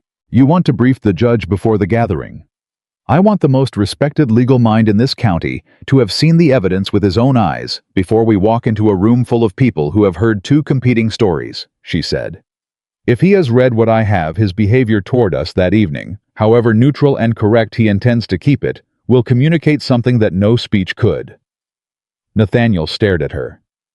18 days, he said. 18 days, she confirmed. I've worked with less time and less support. She moved past him towards the study. At the doorway she paused, the way she had paused at the upstairs threshold 3 days ago. Not for drama, but because what she was about to say mattered, and she wanted to say it facing away from him, where the words could be honest without the added weight of being watched. Nathaniel, she said, I need you to understand something. Tell me, when I walk into that gathering, she said, it will not be as your rescued wife. It will not be as a woman you are protecting. It will be as Clara Ashford, who built a case, who protected this estate, who has been running the account books correctly for 8 months, and will continue to do so, and who is choosing to stand beside you because she believes cautiously and provisionally that you have started to become the man she thought she was marrying. She paused. That is the woman who will walk in with you. Not a version of me that needs to be managed. The actual one. The silence behind her was very full. That is the woman I want beside me, he said. She walked into the study. The account ledgers were open on the desk where she had left them. The Fletcher letter, drafted in her clean, careful hand, was on the corner of the blotter. The small journal from inside her Bible was open to the last page of notes, the page she had added to just that morning. She sat down. She picked up the pen. She had 4 letters to write, and 18 days to finish what she had started, and somewhere in a county that had underestimated her for 3 years. Her aunt was rewriting a story that Clara Ashford intended to finish herself. She began to write. The 4 letters went out before midnight. Clara wrote them by candlelight at the study desk. Nathaniel long since retired, the house settling into the particular quiet of a summer night when the heat has finally relented enough to let things breathe. She wrote carefully, deliberately, without the emotional urgency she felt, and with the factual precision she had trained herself toward over 8 months of solitary preparation. The first letter went to a woman named Ruth Beaumont, whose husband was on the County Land Registry Board, and who had known Clara's mother before Clara was born. The second to a Mrs. Annalie Porter, whose social standing derived not from wealth, but from the particular authority of a woman who had been present and paying attention at nearly every significant gathering in the county for 30 years. The third to a young woman named Grace Ellery, who would have seemed an unusual choice until you knew that Grace's father was the circuit court clerk, and that Grace herself had the kind of precise, retentive memory that made her a reliable keeper of what had actually been said at any occasion she attended. The fourth letter went to Judge Thomas Garrett, directly, not waiting for Nathaniel's letter of invitation, which was a tactical decision she noted in her journal and did not explain to anyone. She addressed each envelope herself. She sealed them herself. She set them by the front door for the morning rider herself. Then she sat for a moment in the quiet study, the candle burning low, and allowed herself the brief luxury of acknowledging what she was actually doing. She was going to war. A quiet war fought with documents and careful conversations, and the patient deployment of facts into the right ears at the right moments. But war nonetheless. And the particular thing about this kind of war was that it could not look like war while it was happening, because the moment it looked like war, she became the aggressor, and everything Margaret had said about her instability acquired a retroactive credibility that no examiner's letter could undo. She had to be calm. She had to be methodical. She had to be at every visible moment, simply a woman presenting the truth, and let the truth be the thing that fought. She blew out the candle and went to bed. She slept 4 hours. It was enough. Thomas Garrett arrived at Ashford Estate on the 3rd day after Clara's letter, which was faster than she had calculated, and told her something useful about his level of interest. He was a man of 60, spare and precise, with the quality of stillness that belongs to people who have spent decades in rooms where words had legal consequences and have learned accordingly to use very few of them. Nathaniel met him at the door. Clara was already in the study when they came in. Garrett looked at her when he entered, a brief assessing look of the kind that takes in a great deal in a short time, and then looked at the documents spread across the desk, organized in the order she had prepared them, and then back at her. "Mrs. Ashford," he said, "your letter was persuasive." "The documents are more persuasive than the letter," Clara said. "I'd prefer you form your judgment from those." Something in his expression shifted minimally, the way the expressions of precise people shift when they encounter precision from an unexpected source. "Then let us proceed," he said. He read for 40 minutes.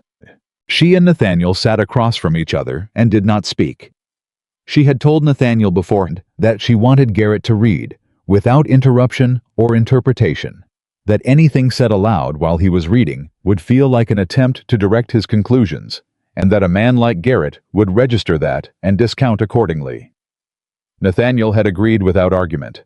She was still adjusting to how much he agreed without argument now. It was a new variable in her calculations. Garrett read the examiner letters twice. He studied the altered account pages for a long time. He read Margaret's letter to Mrs. Bassett with the focused attention of a man reading a legal document, which in some meaningful sense it was. When he finished, he straightened the papers into their original order. He was a man who left things as he found them and looked up. "Mrs. Ashford," he said, "the signature on the land sale document. You stated in your letter that you did not write it." "I did not," she said. "The examiner's conclusions support that." He folded his hands. "However, I want to ask you something directly, and I want an equally direct answer. Please. Is there any version of events," he said, "in which you were aware of the land sale even informally, even conversationally, and subsequently forgot or chose to characterize your awareness differently?" It was a fair question.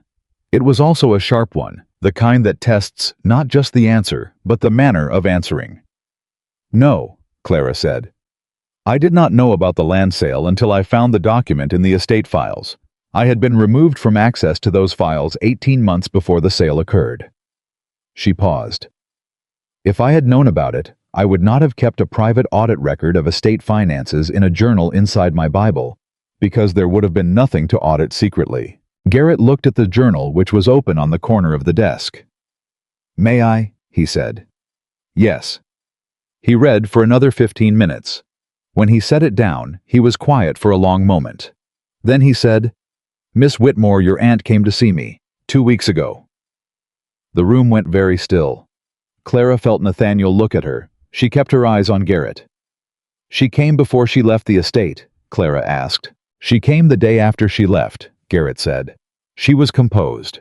Her account of events was coherent and consistent.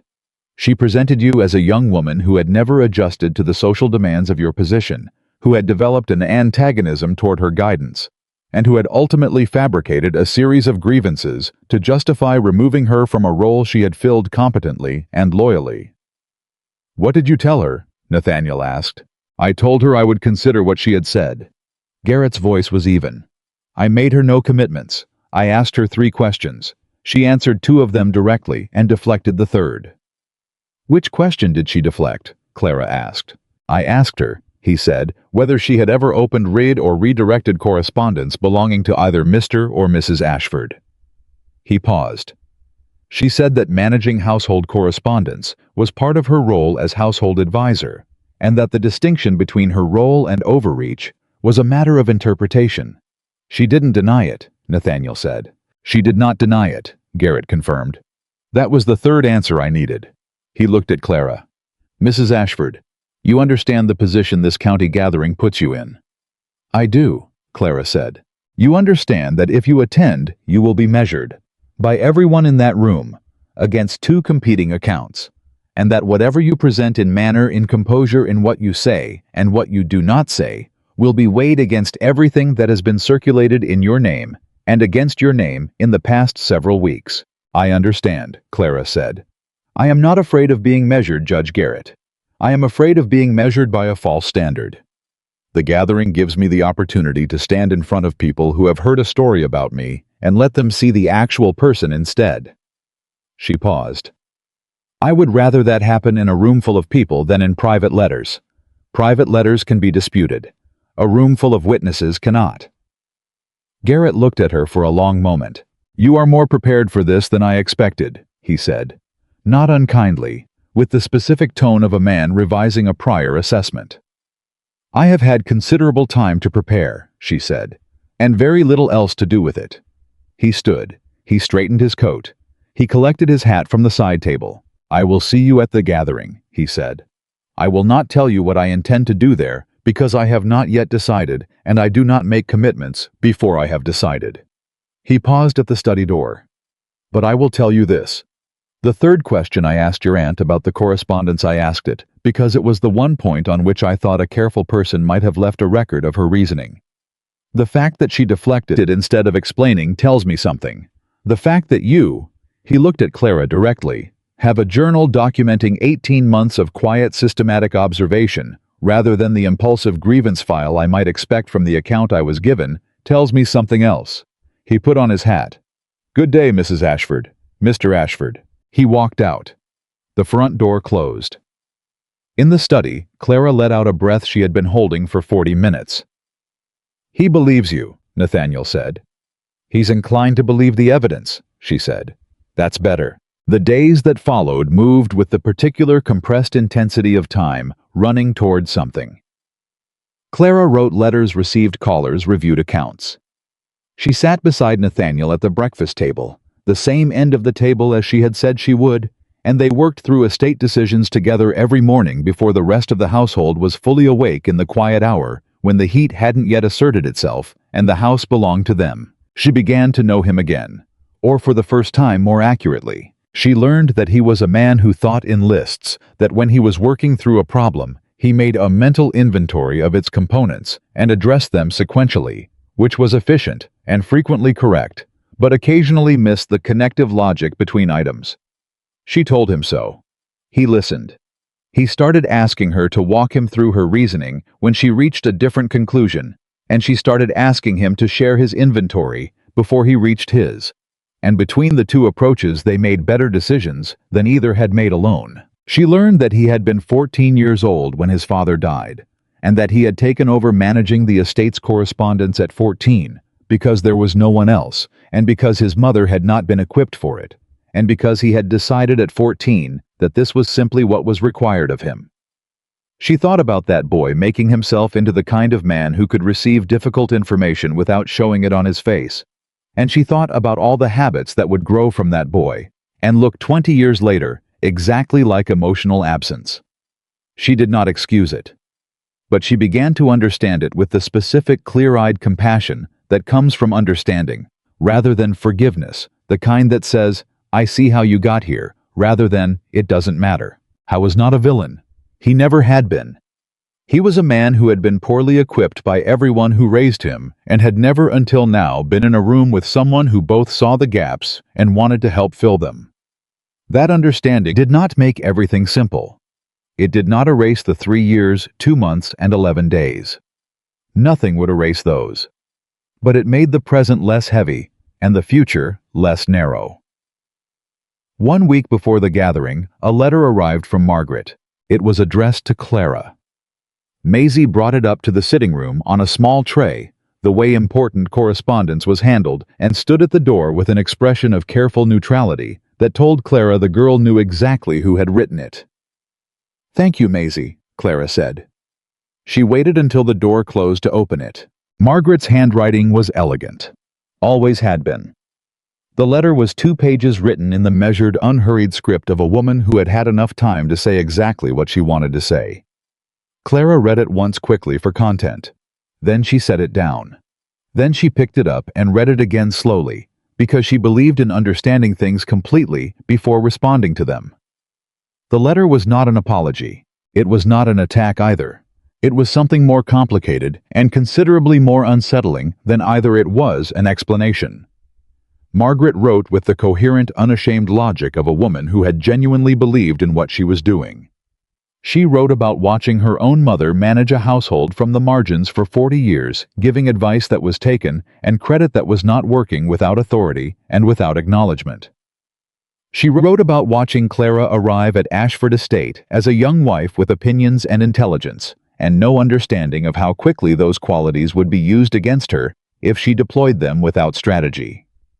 She wrote about trying to protect Clara, by protecting Clara's position, by managing the things that Clara could not yet manage herself. She wrote with a precision that Clara found almost unbearably familiar. I did not silence you to harm you. I silenced you because I believed silence was the only form of survival this world offered women like us. I was wrong about what you needed.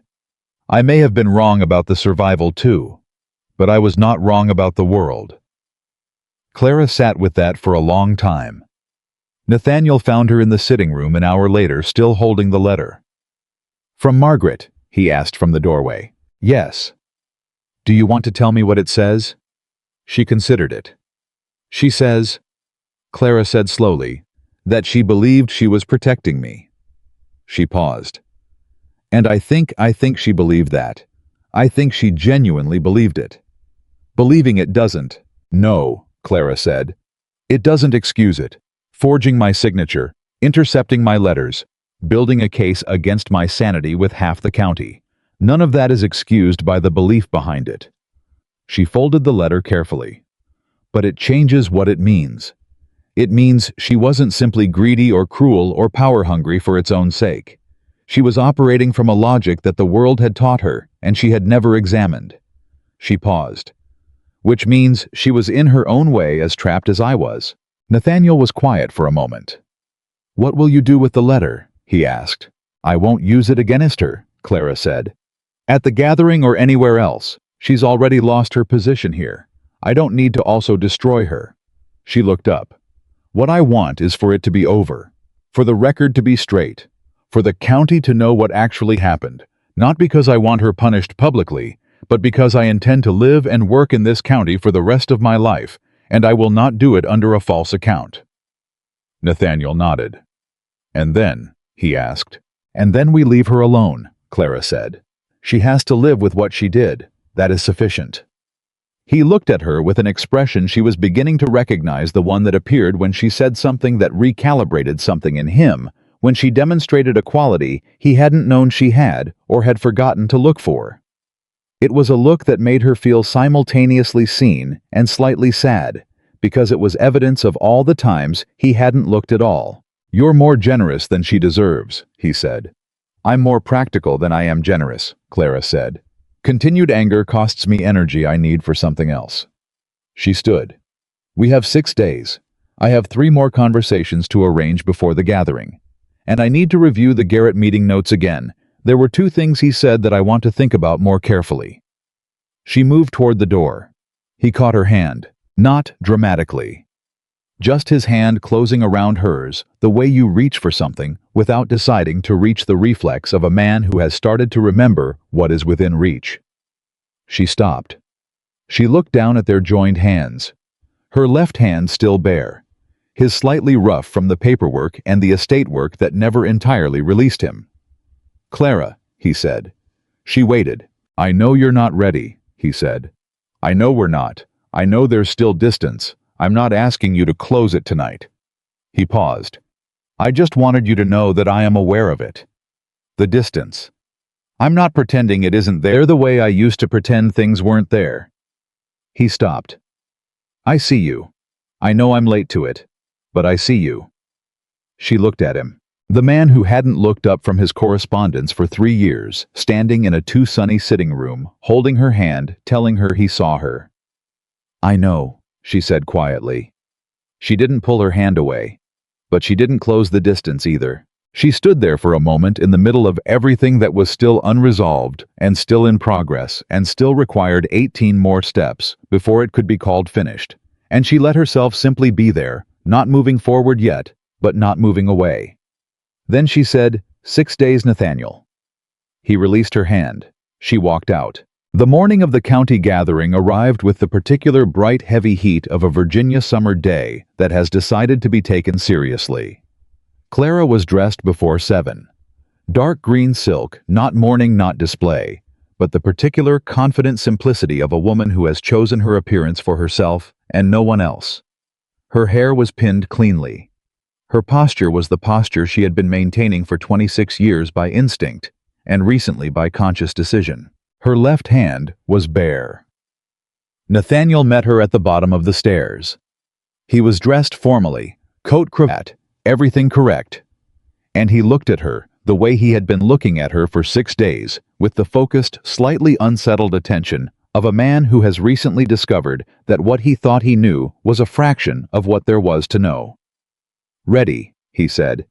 "Yes," she said. "The carriage is." "I know." She picked up her gloves from the hall table.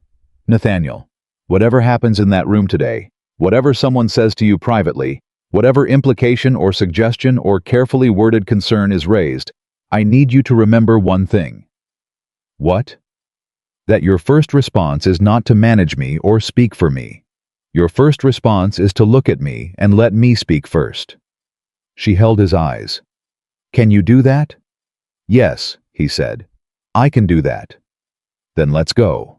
The Garrett house, which hosted the summer gathering every year in its large formal rooms, was already occupied by the time the Ashford carriage arrived. Clara heard the sound of conversation before the door opened, the particular layered murmur of a room full of people who are aware that something interesting is about to occur and are making careful conversation to cover their awareness. The doors opened. They walked in together. The murmur did not stop. But it changed. A subtle shift in frequency, the way a room's sound changes when something it was anticipating has finally arrived. Clara kept her eyes level and her face composed, and she walked with Nathaniel into the center of what she had been building toward for 8 months. The first person to approach them was Eleanor Halbrook. She came directly without hesitation and took Clara's hand, not in the air-touching way of formal social greeting, but genuinely briefly the grip of a woman making a statement. "Clara," she said, "you look exactly as you should." "Eleanor," Clara said, "thank you for coming." "I wouldn't have missed it," Eleanor said with the particular dryness of a woman who means it as exactly both things at once. Others followed. Mrs. Drummond, Ruth Beaumont, Annalie Porter, who took Clara's arm briefly as she passed and said nothing, but communicated with the gesture everything that needed communicating. The women who had received Clara's letters, and the women who had received their conversations about those letters, and the women who had simply paid attention to the documented facts because they were intelligent and the facts were clear. There were others too. Men who looked at Nathaniel with the careful assessment of people who are revising a prior understanding. People who greeted them correctly, but without warmth, which was itself a statement about what they had heard and what they hadn't decided yet. And then across the room, Clara saw Margaret. She hadn't expected that. She stopped walking for exactly 1 second, the length of a single controlled breath, and then continued. Margaret was standing near the far windows, dressed in the precise, elegant way she always dressed, talking to a woman Clara didn't know well. She had seen Clara the moment Clara entered. Their eyes had met for a second across the width of the room. "She's here," Nathaniel said quietly beside her. "I see that." "Did you know?" "No." Clara kept moving. "It doesn't change anything." "Clara." "It doesn't change anything," she repeated steadily. It was Judge Garrett who created the moment. He had been circulating the room in his precise, deliberate way, and he moved toward the Ashfords at the 40-minute mark of the gathering, with the timing of a man who has chosen his moment carefully.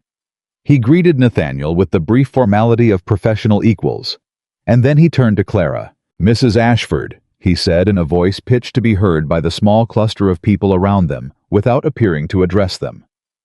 "I had occasion recently to review some documents pertaining to the Ashford Estate management.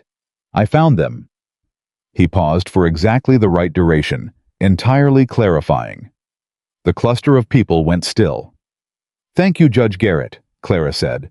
"I found the review process clarifying as well." He held her eyes for a beat. Then he nodded once, a small, formal, unambiguous acknowledgement, and moved on. The effect moved through the room like a current through water. Invisible, but felt. Clara heard the shift before she saw it. The quality of the murmur changed again. The people who had been making careful, neutral conversation began to move gradually toward positions. It was Mrs. Bassett who approached Margaret. Clara saw it from across the room. She watched the two women speak briefly, too briefly for pleasantry. She watched Margaret's face go through 2 or 3 rapid calculations. She watched Mrs. Bassett turn and walk away without the standard social conclusion of the exchange. Margaret was left standing near the windows. She was still composed. Clara gave her that. She was always composed. But the particular composure of a woman who is working harder than the composure appears was something Clara had learned to read, and she read it now across that room with the clear eye of a woman who had been paying attention for 3 years. Then Margaret looked directly at Clara, and she began walking toward her. The air in Clara's immediate vicinity shifted. Eleanor Halbrook, who had been standing 3 feet to her left, came incrementally closer without appearing to move. Nathaniel, who had been half-turned in conversation, turned back fully. Margaret stopped in front of Clara. "You look well," Margaret said. "Thank you," Clara said. "So do you." A pause. The space around them had become a small, charged silence within the larger noise of the room. "I received no response to my letter," Margaret said. "No," Clara said. "I'm sorry. I didn't have a response that would serve either of us well in writing." She kept her voice even. "I read it carefully. I understood it." "But you're here," Margaret said. "Which means you chose this." "I chose to be in the county I live in," Clara said, "at a gathering I have every right to attend." She paused. "I chose to stand where people can see me and make their own judgments. That is all." Margaret studied her. "You know," Margaret said quietly, pitched for Clara alone, "that I was right about one thing. The world does not make room for women like us easily." "No," Clara agreed. "It doesn't." She met her aunt's eyes. "But the answer to that is not to take room from each other." Something moved across Margaret's face. It was the closest thing to an honest expression Clara had seen from her in 2 years. Not remorse exactly, not defeat. Something older and more complicated. The expression of a woman who has been many things, clever and calculating, and genuinely caring, and genuinely harmful, and who is looking at someone she raised partly right, and looking at what that person has become, and finding the accounting difficult. "No," Margaret said. "It is not." She turned and walked away, and in the room around Clara, the gathering continued the conversations and the assessments and the slow social recalibration of a community, adjusting to a corrected understanding. And Clara stood at the center of it, Nathaniel beside her, the space between them smaller than it had been that morning, and let it happen. She had done her work. She had laid the facts. She had built the record. She had stood in the room. The rest was the truth, doing what the truth does when you give it enough room. She reached up and straightened the cuff of her glove. Her bare left hand caught the light. She looked at it.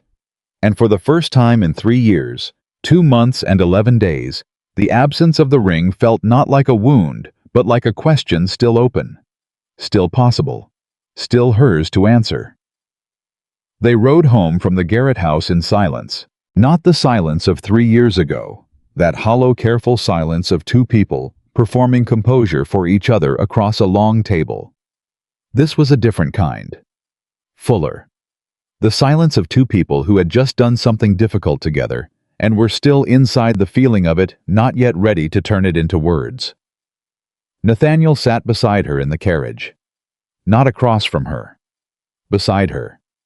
She had noticed that shift 2 weeks ago and said nothing about it, but she had noticed. The summer dark pressed in around them. The horses' hooves were steady on the road.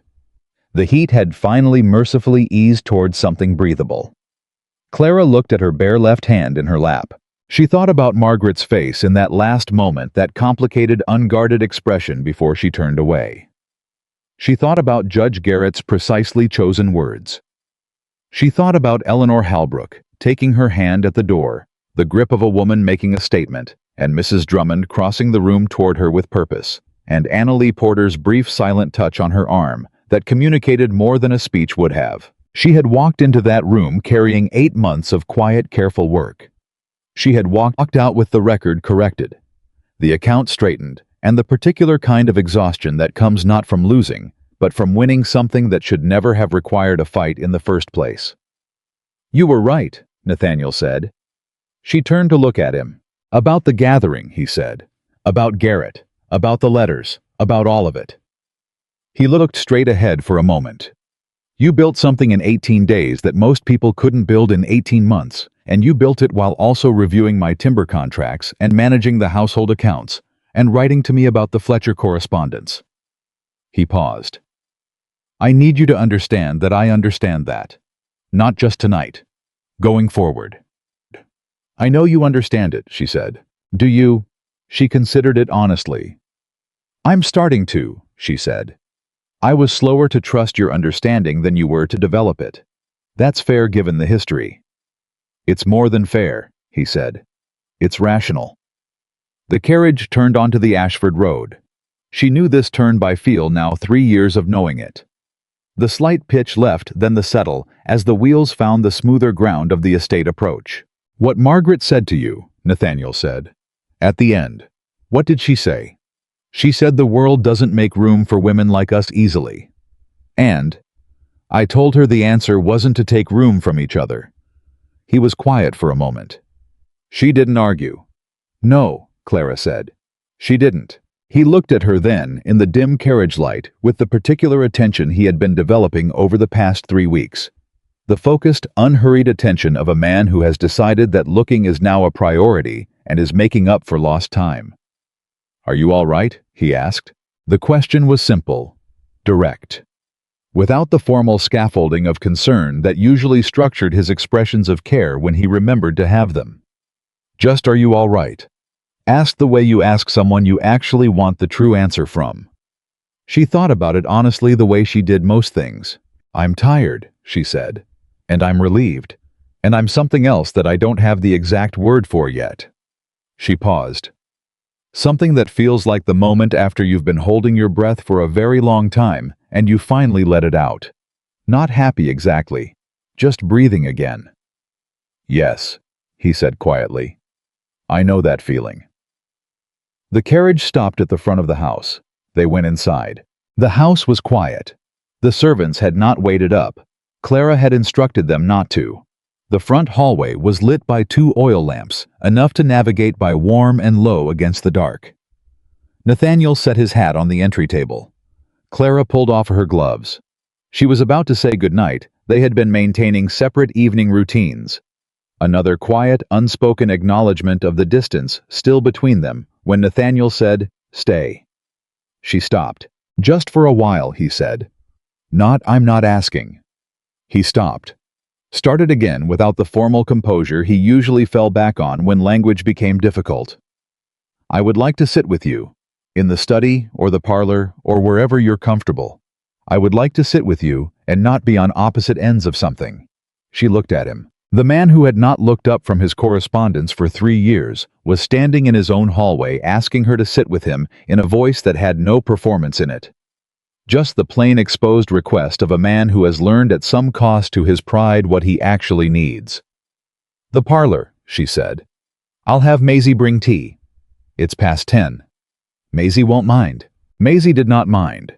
She appeared with tea and 2 cups and a small plate of the shortbread she kept. Clara had learned specifically for late evenings, when the household needed something, and she set it down and withdrew without being asked. Clara poured. Nathaniel took his cup.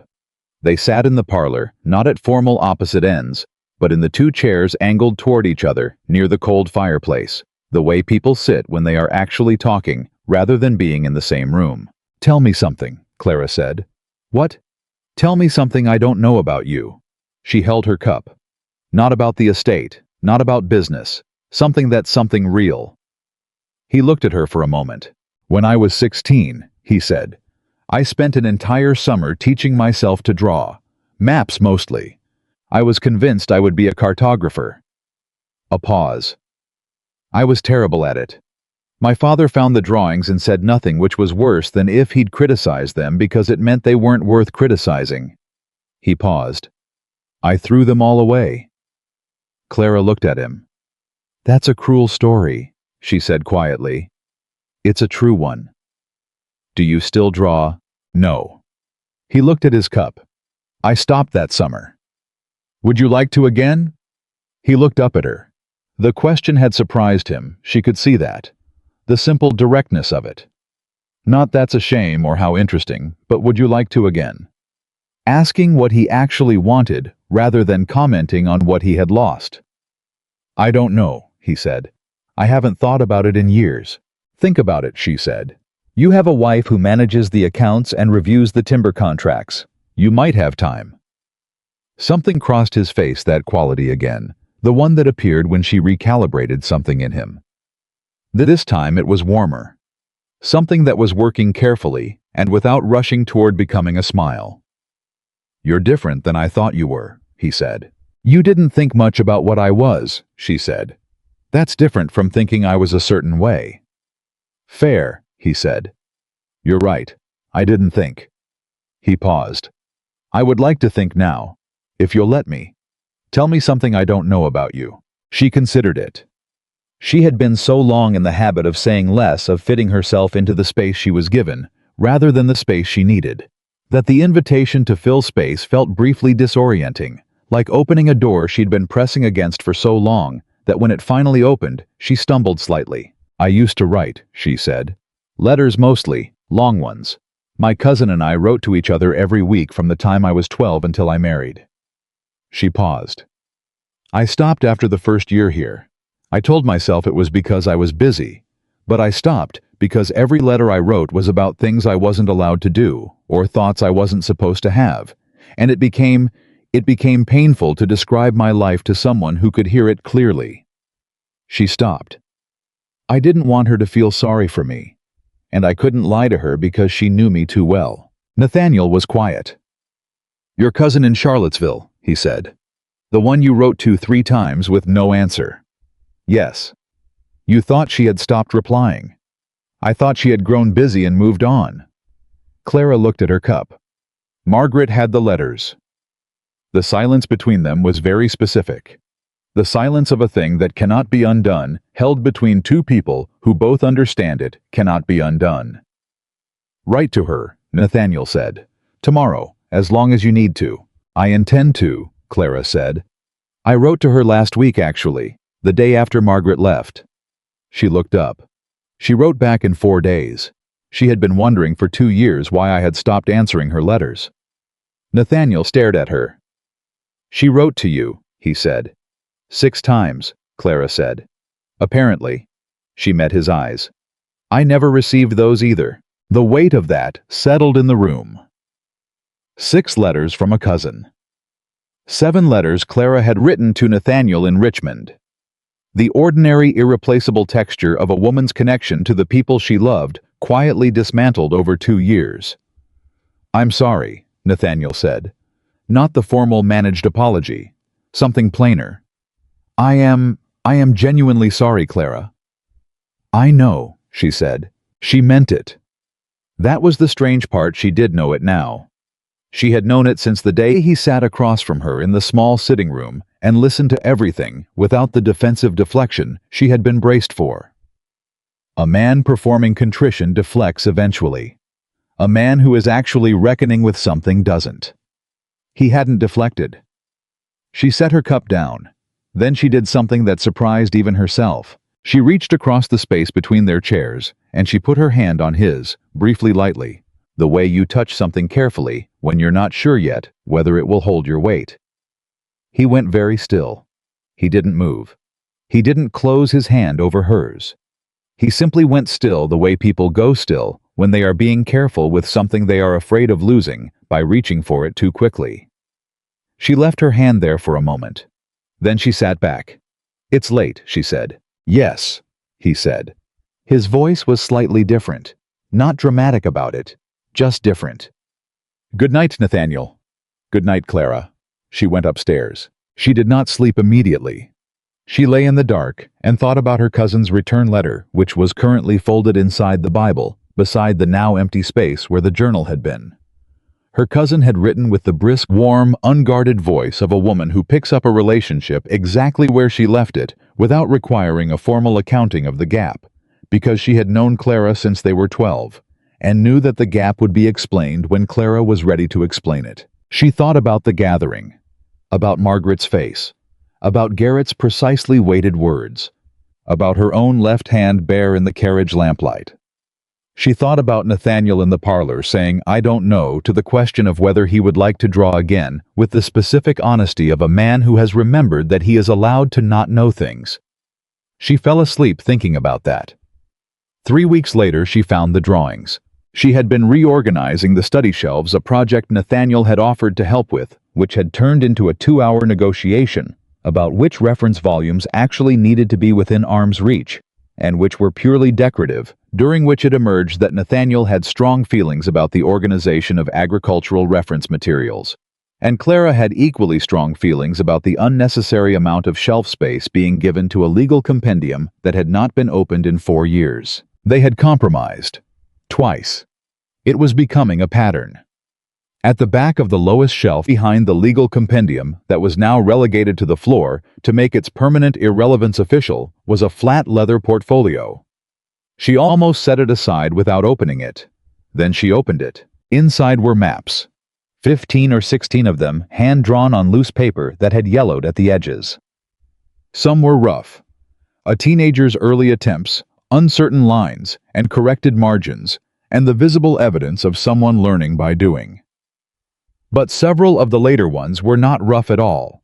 They were careful and detailed, and showed in the particular specificity of their notation, a mind that understood both space and measurement, and the relationship between the two. She brought them to Nathaniel that evening. He was at the desk, reviewing the revised pasture management contracts, the ones they had restructured together after the Fletcher resolution, and he looked up when she came in, and then he looked at the portfolio in her hands, and something moved across his face that she couldn't name immediately. "Where did you find those?" he said. "Back of the lowest shelf," she said. "Behind the compendium." I was quiet for a moment. "I forgot they were there." "Did you—" She set the portfolio on the desk in front of him. "Or did you put them somewhere you could forget them?" He looked at her, then at the portfolio. He opened it slowly the way you open something you aren't sure you want to open. I went through them, one by one. She watched him. She watched his face do the thing that faces do when they encounter something they trained themselves to stop wanting, the brief, involuntary softening before the discipline reasserts itself. "The last several are good," she said. "Not terrible." He almost smiled. "I was 17 when I drew those. I know, they're still good." She pulled up the chair across from the desk and sat. "You have more time now, Nathaniel. I've already told you. The accounts are managed. The contracts are being renegotiated. Croft's replacement starts next month, and I've reviewed his references twice." She paused. "What you do with the time that isn't consumed by crisis management is your decision. But I want you to make the decision, not just let the time pass." He looked at her for a long moment. "Why does this matter to you?" he asked. "The drawing. Why do you—" "Because," she said, "you are not only an estate owner and a county magistrate. You are also a man who at 16 had an entire interior life that the world around you was too busy and too indifferent to value." She held his eyes. "I am not too busy, and I am not indifferent. I want to know who you are outside of what you manage. That is what I came here to find 3 years ago. I'm not willing to stop looking for it just because I started late." He set the portfolio down. He looked at her with the focused, unsettled, recalibrating expression that she had learned over these weeks was the expression he wore when she had said something that reached somewhere he hadn't known was available to be reached. "Clara," he said. "Yes. I have been thinking about the ring." Her breath steadied deliberately. "I know," she said. "I've been thinking about it too. I don't want to ask you," he said. "I want to be clear about that. I am not asking you to put it back on. I'm not asking you to make any decision that isn't entirely yours." He paused. "But I want to tell you what I think it would mean, if you did. What I want it to mean, which is different from what I used to think it meant." "Tell me," she said. "I used to think," he said, "that a ring was a statement of position, a formal declaration, a thing you wore because the arrangement required it, and because it announced publicly a legal and social fact." He paused. "I think it is something else now. I think it is a daily choice. Something you put on in the morning because you look at the person you are with and decide today, yes, still, again." He stopped. I don't want you to wear it because the arrangement requires it. I want you to wear it someday because you look at me in the morning and decide yes. The room was very quiet. She looked at him. This man who had been trained from boyhood to receive difficult information without showing it on his face, who had spent 20 years building the particular armor of a man who provides and manages and leads, and does not ask, who had sat at the long end of a breakfast table for 3 years and not looked up, and who was sitting across from her now with no armor at all, saying what he actually meant in the plainest language he had. "I'm not ready today," she said. "I know. But I want you to know something." She looked at him steadily. "I have not been thinking about whether to put the ring back on as though I were thinking about whether to end something. I have been thinking about it as though I were thinking about whether to begin something." She paused. "That is a different kind of waiting." He looked at her. "Yes," he said. "It is." The following morning was the last morning of August. Clara was in the sitting room before 7, the small one with too much light, which was now unambiguously her working office, and had been rearranged accordingly. She had the estate accounts open, and the correspondence from the Richmond Land Office regarding the final documentation of the pasture reversion, which had come in the previous day's post and required a review signature. She heard Nathaniel in the hallway. She heard him stop at the dining room. Then she heard him come to the sitting room door. "Clara," he said. She looked up. He was holding something in his left hand, loosely against his side. She couldn't see what it was. "Come to breakfast," he said. She looked at him for a moment. Something in his voice had the quality of a deliberate choice being executed, not tense, but careful. The voice of a man who has decided something and is holding it steady. "Give me 5 minutes," she said. She finished the letter. She reviewed the last page of accounts. She set everything in order because that was who she was.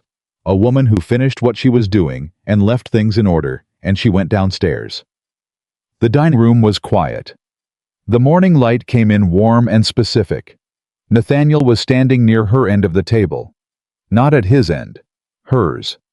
And beside her plate, where the white porcelain met the morning light, sat a small gold circle. Her ring, not placed dramatically, not presented with ceremony, just set beside her plate. The way you place something that belongs to someone beside them when they sit down simply and without demand. She stopped in the doorway. He was watching her. "I will not ask you to put it on," he said. It was exactly what he had said the night before, but the context had made it entirely different. "I put it there because I want you to know I still have it, that I kept it, that when you set it down that morning, I took it from the table that evening, and I put it in my coat pocket, and I have carried it every day since." He paused. "I want you to know that." She stood in the doorway for a moment. She thought about the morning 3 months ago, when she had sat on the edge of the bed in the dark and considered simply leaving. She thought about the 14 days she had spent collecting evidence before she was certain enough to speak. She thought about writing 4 letters by candlelight and meeting Garrett in the study and walking into a room full of people who had heard 2 versions of her life and standing still while they made their judgments. She thought about a 16-year-old boy who threw away his drawings because his father didn't think they were worth criticizing. She walked to the table. She stood beside her plate. She looked at the ring. Then she looked at him across the very small distance that was left between them. "I'm not putting it on," she said, "because you carried it in your pocket." "I know," he said. "I'm not putting it on because the county gathering went well." "I know. I'm putting it on," she said, "because this morning I woke up and I looked at what we have built in 3 weeks. The accounts, the contracts, the conversations, the way you ask me what I think before you decide, and I thought, yes, this. I would choose this." She held his eyes. "Not what we had before. This. What we have made from what we had before." She picked up the ring. She put it on her left hand. The gold settled against her finger, familiar in the way that things are familiar when they return with different meaning. The same weight, not the same significance. She looked at it. Then she looked at him. "Sit down, Nathaniel," she said. "We have account reviews to finish before the Richmond writer comes." He sat down. She sat beside him, not at the other end of the table, not across from him, but beside him at the same end, where the morning light fell warm and even between them. Maisie brought coffee. The estate sounds moved through the house the way they always did the kitchen, the stable yard, the rhythm of a household waking to its work. Nathaniel poured Clara's coffee before his own. She opened the account book. He picked up his correspondence. And then, without announcement, without ceremony, he set the correspondence back down. And he looked at her. Not past her. Not through her. Not at the room beyond her. At her. The way she had needed him to look for 3 years, 2 months, and 11 days. She looked back. "The timber contract first," she said. "Or the Richmond letter." "The Richmond letter," he said. "Then the timber contract." "Agreed." She turned the page. They worked side by side in the warm August morning. Two people who had found their way back to each other, not through a grand gesture or a dramatic reconciliation, but through the harder and more durable work of choosing day after day to look up, to speak, to listen, to build something from what had been broken that was stronger in the broken places than it had been when it was whole. The ring caught the light when she turned the next page. She did not look at it. She did not need to. It was there because she had chosen it. And she would choose it again tomorrow and the day after, not because a promise required it, not because society demanded it, not because leaving was harder than staying, but because Clara Ashford had learned at considerable cost, and with considerable clarity, the precise difference between a life that is endured and a life that is built. And she had decided on the last morning of August in the summer of 1814 that she was done enduring. She was going to build. And she was going to build it, eyes open, ring on, pen in hand, beside the man who had finally truly learned to look.